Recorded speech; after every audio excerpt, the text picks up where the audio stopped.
नमस्कार, मैं हूं आशीष वर्मा। सीएनबीसी आवाज मोतीलाल ओसवाल स्टूडियोज में आप सबका स्वागत है। बारी है आज सुबह के मुनाफे की तैयारी की और शुरुआत करेंगे टॉप हेडलाइंस के साथ।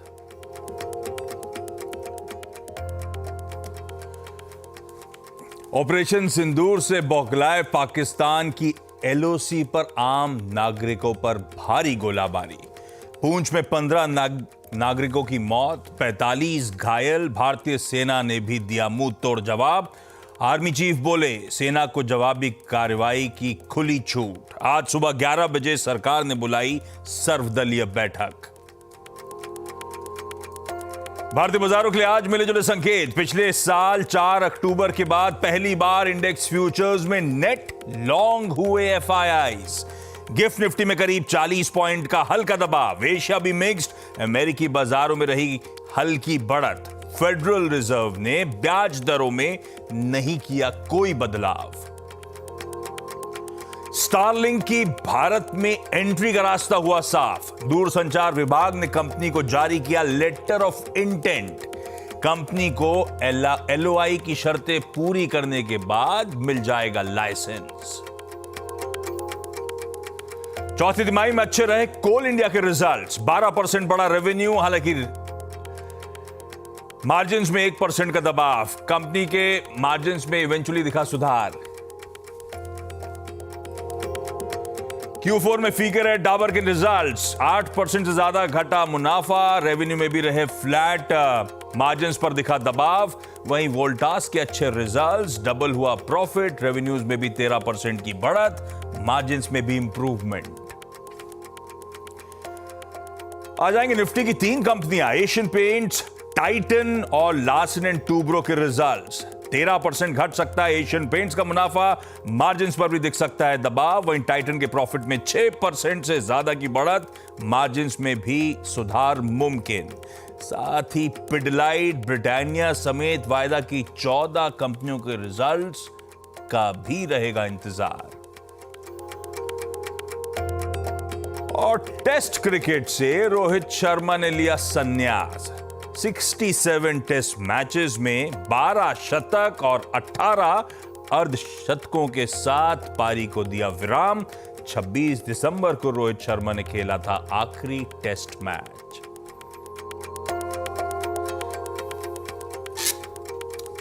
सॉरी, सुबह सुबह मुनाफे की तैयारी कह दिया। ये शो है मॉर्निंग कॉल। खैर, गुरुवार की सुबह इस कारोबारी हफ्ते का सेकेंड लास्ट ट्रेडिंग सेशन, और भाई साहब एक बहुत इंपॉर्टेंट कारोबारी सत्र हम सबके सामने खड़ा हुआ है। पहला, कल रात आए फेड के फैसले पर और साथ साथ उनके चेयर जेरोम पावेल साहब की स्पीच पर, कमेंट्री पर भारतीय बाजार करेंगे रिएक्ट। दूसरा, बैंक ऑफ इंग्लैंड का ब्याज दरों का फैसला आ जाना है। 25 बेसिस पॉइंट्स और फर्दर कटौती की एक्सपेक्टेशन है। बैंक ऑफ जापान के भी लास्ट मीटिंग के मिनट्स रिलीज होने थे। तीसरा, सामने खड़ा एक बहुत रिजल्ट हैवी डे। हेडलाइन में मैंने पढ़ दिया 3 निफ्टी की, 14 वायदा बाजार की। इन 3 निफ्टी के अलावा कंपनियों के और रिजल्ट्स आने हैं। चौथा, ऑपरेशन सिंदूर अभी ताजा है, नजर रहेगी उससे रिलेटेड डेवलपमेंट्स पर। और यह सारा एक्शन उस दिन जब हम निफ्टी के वीकली कॉन्ट्रैक्ट्स की एक्सपायरी की करने जा रहे हैं तैयारी। गिफ्ट निफ्टी के संकेत स्क्रीन पर आएंगे। पस्त शुरुआत होने के इंडिकेशंस आते हुए 40, 45, 50 पॉइंट नरमी के साथ आज इस थर्सडे सेशन का हम आगाज करेंगे। लेकर आइए जरा ग्लोब पर नजर का अपफ्रंट स्टिंग, क्योंकि डेवलपमेंट जो रात को हुए उस पर डिटेल में सबसे पहले बातचीत करना जरूरी। हमने गिफ्ट निफ्टी देख लिया, पस्त है। एशियन पियर्स जो खुल चुके हैं वो सब आपको आपकी स्क्रीन पे नजर आएंगे। जो मार्केट्स खुले हैं, मिला जुला सा रुझान। फ्लिप होगा कल यूएस के मार्केट्स में। उस पॉलिसी अनाउंसमेंट के बीच में अच्छा सेशन था। हम वैसे 2/3% का उछाल डाइजेस्ट करके गए थे। तीनों बेंचमार्क दरअसल कल 0.6% फ्यूचर्स मजबूत थे। एक्चुअल सेशन उसके सामने मिला जुला सा, 1/4 से 3/4% उछाल। और आज सुबह के फ्यूचर्स बिल्कुल पस्त पड़े हुए। तो तब और अब की पहली प्लेट स्क्रीन पर रखिएगा, कहाँ फ्यूचर्स थे, अब तो फ्यूचर्स इंचअप हो रहे हैं, और कहाँ इस समय के समीकरण बैठ रहे हैं। कुछ मिला जुला सा रुझान डाइजेस्ट करना है, वही गिफ्ट निफ्टी दिखा भी रहा है आपको। ऐसे में से जाना जाए भाई, पहला पॉवेल साहब और उनकी टीम ने क्या करा और क्या बोला और हमने क्या समझा, मार्केट्स का इस तरह का रिएक्शन क्यों था, और अभी अभी ट्रम्प साहब ऐसा बोल दिए हैं कि आज शाम को तैयार रहिए, एक बड़ी ट्रेड डील अनाउंस करने जा रहे हैं हम लोग। क्या क्या पता है, सब जानने जाए। और माज मूड कैसा? गुड मॉर्निंग आपको। मूड सुधर रहा है आशीष, और फ्यूचर्स जो कुछ ही मिनटों पहले 100 अंक नीचे थे, अब 150 अंक ऊपर है। कुछ लाया था 10 मिनट सब बदल गई कहानी। क्योंकि ये अभी डोनाल्ड ट्रंप ने ट्रूथ सोशल पर लिखा है कि बड़ी ट्रेड डील की घोषणा वो करने वाले हैं सुबह 10 बजे वॉशिंगटन टाइम के मुताबिक, यानी हमारे समय के मुताबिक तकरीबन 7:30 बजे के आसपास शाम को इस डील की घोषणा हो सकती है, ये डोनाल्ड ट्रंप ने कहा है। और उस वजह से जो है फ्यूचर्स में ये बढ़त हमें देखने मिल रही है। और साथ ही साथ उन्होंने ये भी कहा है कि this will be the first of many. तो अब देश का तो नाम उन्होंने लिया नहीं है, मगर भारत, जापान और साउथ कोरिया के साथ जो बातचीत चल रही थी और उसी पर अटकलें चल रही थी, तो शायद उन्हीं में से किसी देश के साथ एक डील का ऐलान आज हो सकता है। कल रात का बड़ा ट्रिगर तो फेड की पॉलिसी ही थी। अनुमान मुताबिक ब्याज दरों में छेड़छाड़ नहीं की गई, मगर जेरोम पावेल ने स्पष्ट शब्दों में कल ये कहा कि ये जो टैरिफ से रिलेटेड अनिश्चितता पैदा हुई है और आगे का रास्ता कैसा होगा, ये इसे ठीक करना हमारी जिम्मेदारी नहीं है, ये व्हाइट हाउस की जिम्मेदारी है। ये उन्होंने कल स्पष्ट शब्दों में कह दिया। और साथ ही साथ उन्होंने ये भी कहा कि आउट ऑफ टर्न ब्याज दरें काटने का उनका कोई इरादा नहीं है। जैसे जैसे अर्थव्यवस्था पर क्लैरिटी आएगी, जैसे जैसे डेटा आएगा, उस तरह से पॉलिसी पर हम रिएक्ट करेंगे, ये जेरोम पावेल ने कहा। तो अब जाकर के अगले महीने जो फेड की पॉलिसी होने वाली है, उसमें भी ब्याज दरें कटने के जो अनुमान थे वो अब घटकर 20% हो गए हैं। इस जून के महीने में भी कोई आसार नहीं लग रहे। अब अगला आसार जो है जुलाई में नजर आ रहा है, क्योंकि वहां पर 57% की प्रोबेबिलिटी है ब्याज दरें घटने की। तो इस वजह से बाजार कल तो ऊपर चल ही रहे थे, क्योंकि कल अनाउंसमेंट ये हुई थी कि यूएस के जो ट्रेजरी सेक्रेटरी है स्कॉट बेसेंट और ट्रेड रिप्रेजेंटेटिव्स, वो चीन के साथ बातचीत करने स्विट्जरलैंड जाएंगे। उस वजह से बाजार को एक बूस्ट तो मिला ही था, तो इसी के बढ़त के साथ बंद हुए। मगर नैस्डैक ने अंडर परफॉर्म करा, क्योंकि अल्फाबेट के शेयरों में लगभग 7.5 से 9% की गिरावट देखने मिली। वो इसलिए क्योंकि एप्पल के साथ उनकी जो डील है वो खत्म होने का खतरा है सर्च इंजिन को लेकर, उस वजह से शेयरों में दबाव था। और चीन को लेकर भी डोनाल्ड ट्रंप ने यह कहा है कि बातचीत शुरू होने से पहले उनका टैरिफ घटाने का कोई इरादा नहीं है चीन के ऊपर।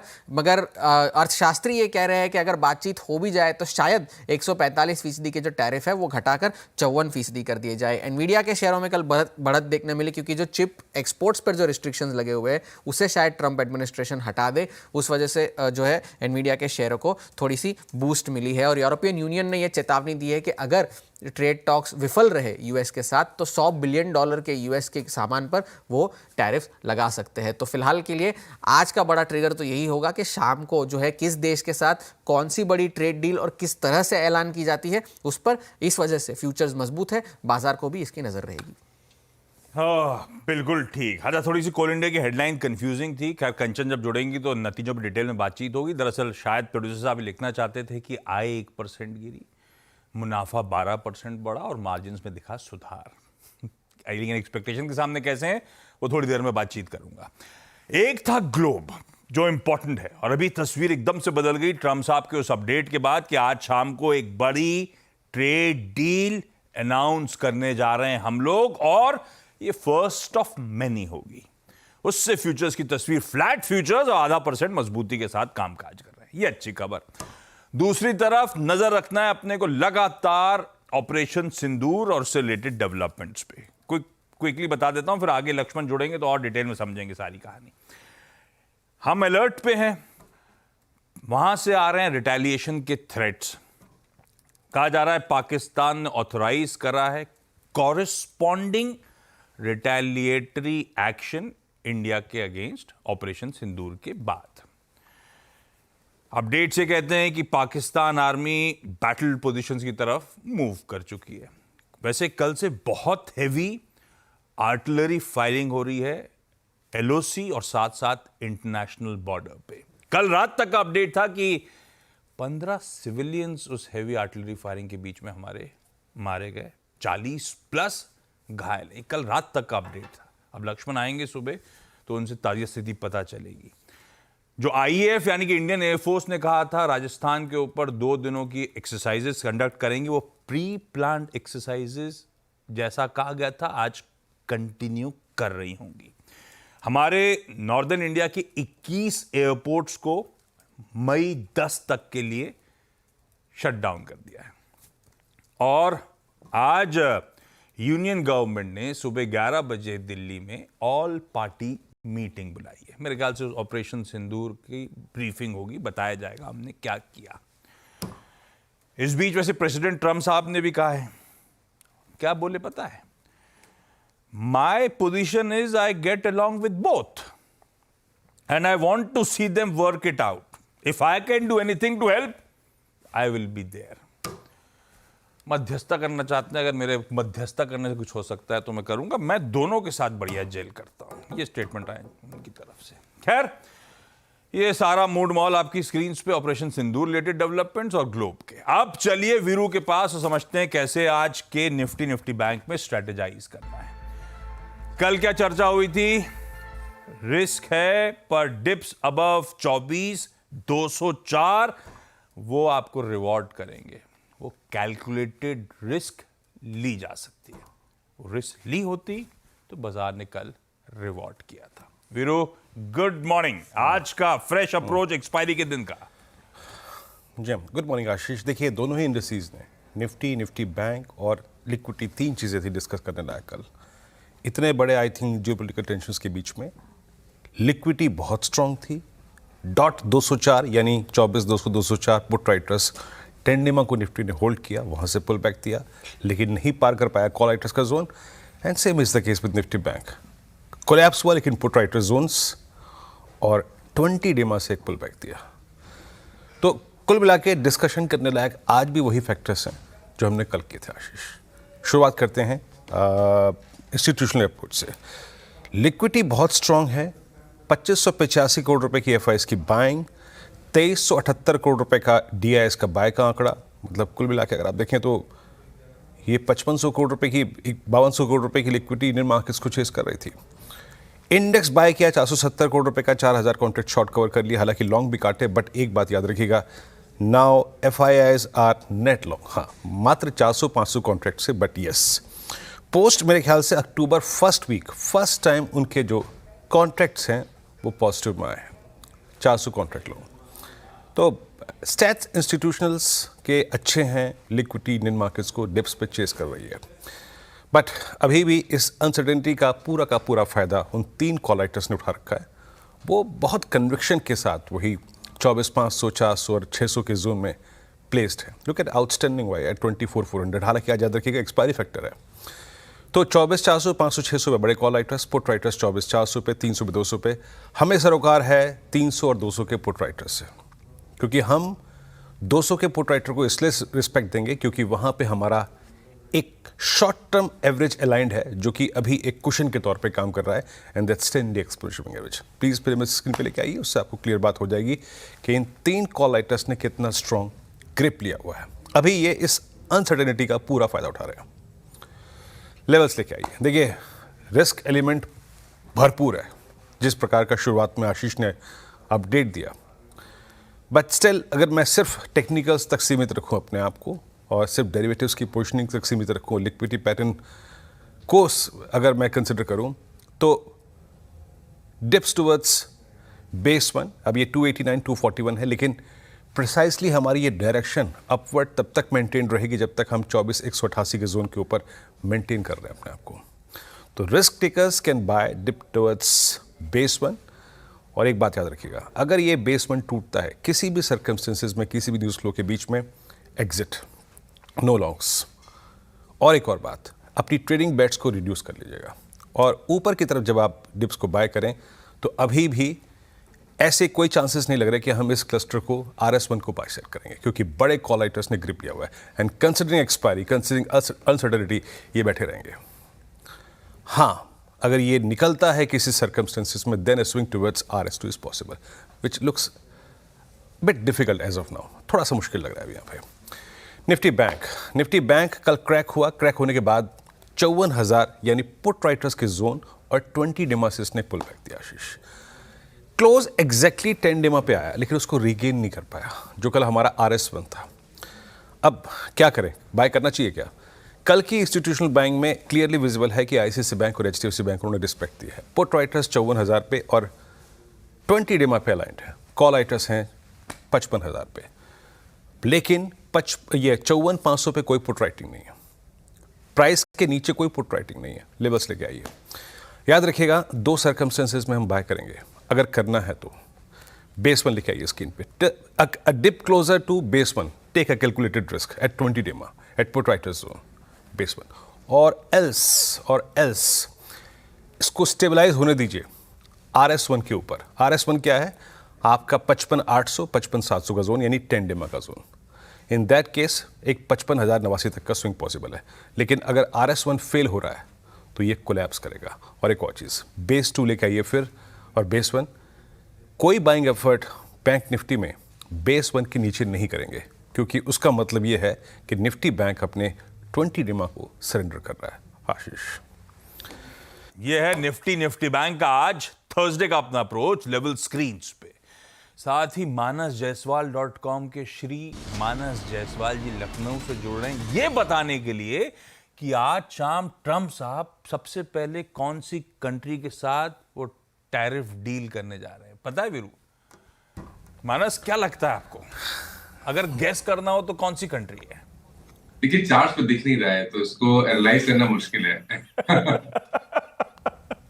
चलिए मानस, आज के प्रेफर्ड पिक्स कौन से स्टॉक्स आपको पसंद आ रहे हैं?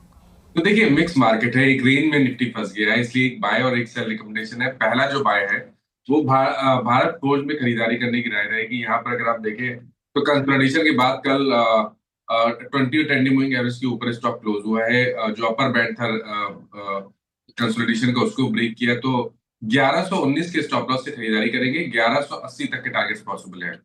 जो सेल रिकमेंडेशन है वो एशियन पेंट्स में है, क्योंकि यहाँ पर स्टॉक कल फिसला था और 20 और 50 डे मूविंग एवरेज के नीचे क्लोज हुआ। आई थिंक यहाँ पर करेक्शन थोड़ा सा डीप और हो सकता है, इसलिए एशियन पेंट्स में 2376 के स्टॉप लॉस से बिकवाली करने का ट्रेड लेना है।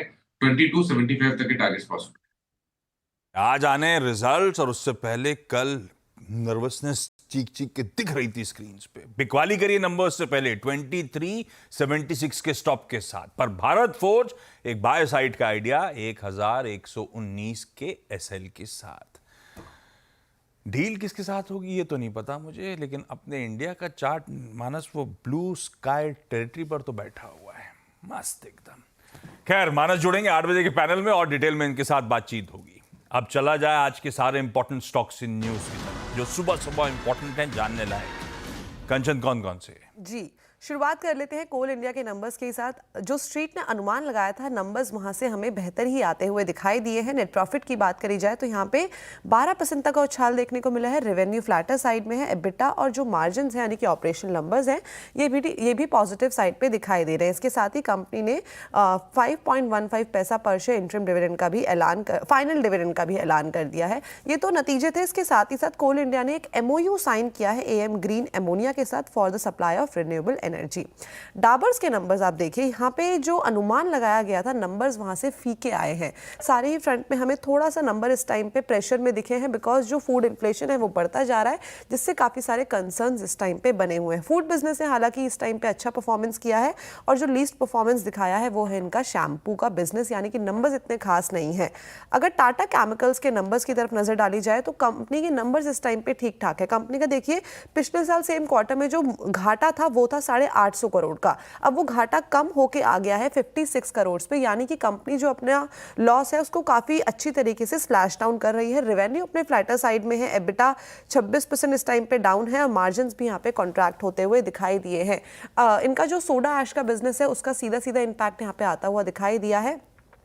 और इसके अलावा अगर हम वोल्टास के नंबर्स की बात करें तो वोल्टास के नंबर्स यहाँ पे अच्छे देखने को मिले हैं। नेट प्रॉफिट यहाँ पे अच्छा खासा यहाँ पे सुधार आया है, 241 करोड़ पे रजिस्टर हुआ है। रेवेन्यू फ्रंट पे, एबिटा फ्रंट में, और साथ ही साथ कंपनी के अगर मार्जिन देखे जाए तो ये अच्छे खासे सुधरते हुए नजर आए हैं। और इस टाइम पे जो अनुमान लगाया जा रहा है कि गर्मी का जो सीजन है वो और भी अच्छा खासा बढ़ता हुआ दिखाई देगा, तो जो आगे वाले क्वार्टर्स हैं उनके लिए भी जो अप्रोच है वो काफी ज्यादा ऑप्टिमिस्टिक है। यूनाइटेड ब्रूअरीज यहाँ पे भी नंबर्स हमें अच्छे देखने को मिले हैं। कंपनी की नेट प्रॉफिटेबिलिटी करीब करीब 21% तक बढ़ती हुई नजर आई है रेवेन्यू फ्रंट में, और जो ऑपरेशनल नंबर्स है इबिटा और साथ ही साथ मार्जिन्स वो भी यहाँ पे सुधरते हुए नजर आए हैं। जो उनका प्रीमियम सेगमेंट है उन्होंने रिजल्ट को अच्छा खासा एक सपोर्ट दिया है और जो ब्रॉडर मार्केट है वहां पे भी आउटपेस किया है।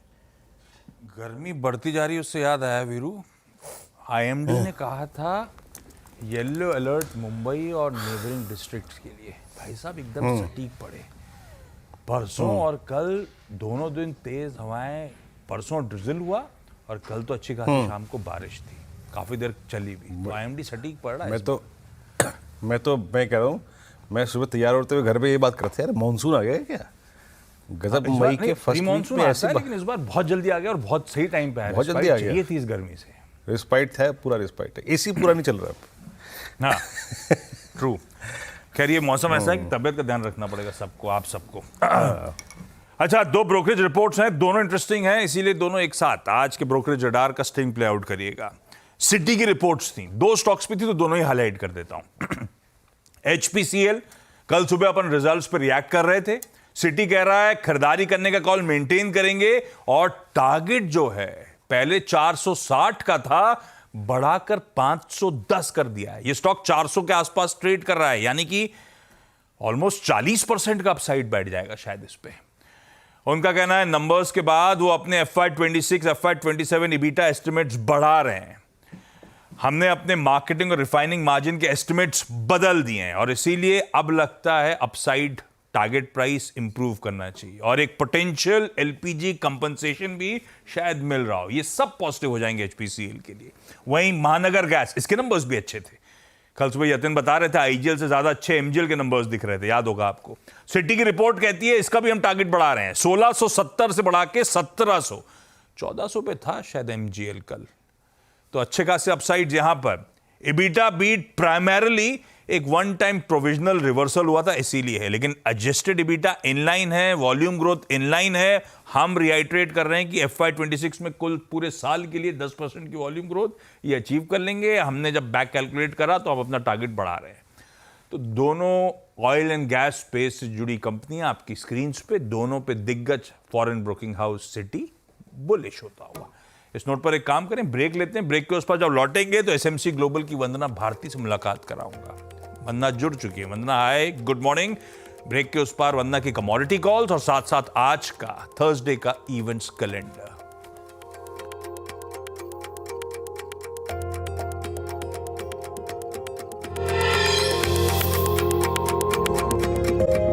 और आपकी पहले सेकंड प्लेट बॉन्ड यील्ड्स थोड़ी सी कूल ऑफ होती हुई 4.3 के नीचे। डॉलर इंडेक्स वही नर्वस लेवल्स का शिकार है, 100 के आसपास कंसोलिडेट कर रहा है। ब्रेंट थोड़ा सा कूल ऑफ हुआ है। खैर गोल्ड तो खैर तना हुआ है, वही $3400 के इर्द गिर्द कामकाज। ऐसे में कमाई के मौके का SMC की प्रिफर्ड पिक्स कौन सी हैं, वंदना से जान लेते हैं। वंदना, हाय, गुड मॉर्निंग मैम, आपके प्रिफर्ड आइडियाज। गुड मॉर्निंग आशीष। मुझे लग रहा है कि यहाँ पे एक्शन अब धीरे धीरे नेशनल गैस में देखने को मिल रहा है। तो ब्रेंट में और WTI में हम लोगों ने एक्शन आता हुआ देखा, एक रिकवरी आई, वही रिकवरी अभी हम नेशनल गैस में भी दिख रही है। तो यहाँ पे एक बाइंग रिकमेंडेशन रहेगी, 305 के करीब बाइंग करनी चाहिए। 315 का टारगेट होगा, स्टॉप लॉस लगाना होगा 298 का। दूसरी यहाँ पे पिक रहेगी सिल्वर, क्योंकि अब यहाँ पे गोल्ड में काफी ज्यादा रनअप आया, सिल्वर में भी रनअप आया, लेकिन थोड़ा सा डाउटफुल लग रहा है चाइना और US का ट्रेड टॉक, और उसकी वजह से जो जितने भी इंडस्ट्रियल मेटल्स है उस पर थोड़ा सा इम्पैक्ट आता हुआ दिख रहा है। तो सिल्वर में आज दबाव रहेगा, 96,000 के करीब यहाँ पे सेलिंग प्रेशर देखने को मिल सकता है। 95,200 का टारगेट होगा, स्टॉप लॉस लगाना होगा 96,350 का। वही गोल्ड में जो बढ़त है वो कंटिन्यू रह सकती है। ये क्यूट सी ड्राइंग आपके पीछे ये आपने बनाई है क्या? ये मैंने नहीं बनाई आशीष। चलिए Vandana ji, thank you so much. Natural gas खरीदारी करने के मौके 298 के स्टॉप के साथ, और चांदी में बिकवाली का कॉल 96,350 के SL के साथ। आइए आज का इवेंट्स कैलेंडर। थर्सडे है, निफ्टी के वीकली कॉन्ट्रैक्ट्स की एक्सपायरी है। हम बड़े इवेंट्स पे रिएक्ट करने जाने वाले हैं, चाहे वो ट्रम्प साहब का वो ट्रुथ सोशल का अपडेट कि शाम को बड़ी ट्रेड डील, या फिर पॉवेल साहब और उनकी टीम के उठाए कदम। उनकी कमेंट्री, इन सब पर रिएक्शन का दिन है। बैंक ऑफ इंग्लैंड आज शाम को ब्याज दरों पर फैसला सुनाएगा। 25 बेसिस पॉइंट लार्जली डिस्काउंटेड है कि दरें घटाएगा। नतीजे भाई साहब, 3 निफ्टी में एशियन पेंट्स, मानस का सेल कॉल चल रहा है उस पर, तो खैर टाइटन और लार्सन एंड टूब्रो के आने पढ़ने पड़ेंगे क्योंकि 14 वायदा बाजार के और numbers, Aarti Industries, Bharat Forge, Biocon, Britannia, Canara Bank, Chambal Fertiliser, Escorts Kubota, IFL Finance, Jindal Stainless, Kalyan Jewellers, MCX, Pidilite, REC, Union Bank. आज सोच सकते हैं आप स्क्रीन पे किस तरह का एक्शन होगा। कैश की लिस्ट भूल जाइए, इससे भी कहीं लंबी है, लेकिन प्रोमिनेंट नंबर्स आपकी स्क्रीन पे जिनके आने अवेटेड हैं। एमएनएम फाइनेंशियल की इंपॉर्टेंट बोर्ड मीट है, वो राइट्स इशू से फंड रेजिंग की बात करी थी। आज राइट्स इशू के कॉन्टोर्स डिसाइड हो रहे होंगे, कब आएगा, इंटाइटलमेंट रेशियो क्या होगा, इशू प्राइस क्या होगा, वगैरह वगैरह। बीएमएल आज सेकेंड इंटरिम डिविडेंड कंसिडर कर रहा होगा इसका बोर्ड। जापान के मॉनेटरी पॉलिसी मीटिंग मिनट्स हैं, थर्सडे है, यूएस के जॉबलेस क्लेम्स के शाम को नंबर्स भी आ रहे होंगे। आज मैंने पहले ही बता दिया खैर, लेकिन 11 बजे यूनियन गवर्नमेंट ने, केंद्र सरकार ने ऑल पार्टी मीटिंग बुलाई है पार्लियामेंट की लाइब्रेरी में। इंडिया यूके एफटीए, कल उस पर क्या गजब रिएक्शन था स्टॉक्स का। कॉमर्स मिनिस्टर पीयूष गोयल शायद एक मीटिंग चेयर करने जा रहे हैं जिसमें जो की ट्रेड प्रमोशन बॉडीज हैं उनको ये फ्री ट्रेड एग्रीमेंट जो हुआ है उसकी डिटेल्स, इंडिया और यूके के बीच में जो करार हुआ है उसकी डिटेल्स शेयर करी जाएंगी। और मुंबई एयरपोर्ट आज नहीं, इसका ऑपरेशन सिंदूर से कोई लेना देना नहीं है। आज 6 घंटे के लिए ऑपरेशन सस्पेंड रहेंगे। हर साल मॉनसून से पहले मॉनसून की तैयारी के लिए प्री मॉनसून मेंटेनेंस के लिए ऐसा किया जाता है। आज बंद रहेगा 6 घंटे। वीरू आज मत आइएगा मुंबई, थोड़ा सा मुश्किल होगा आपके लिए। गिफ्ट निफ्टी के संकेतों के साथ छोड़े जा रहा हूं। ठीक है, लोअर लेवल से रिकवर करे थे लेकिन फिर पस्त पड़ा है मामला। 50 पॉइंट की दबाव के साथ 1/4% नीचे शायद आज के सेशन की शुरुआत हो। मॉर्निंग कॉल समेटते हैं, आज के लिए इतना ही। ब्रेक के उस पार सीधा सौदा। नमस्कार।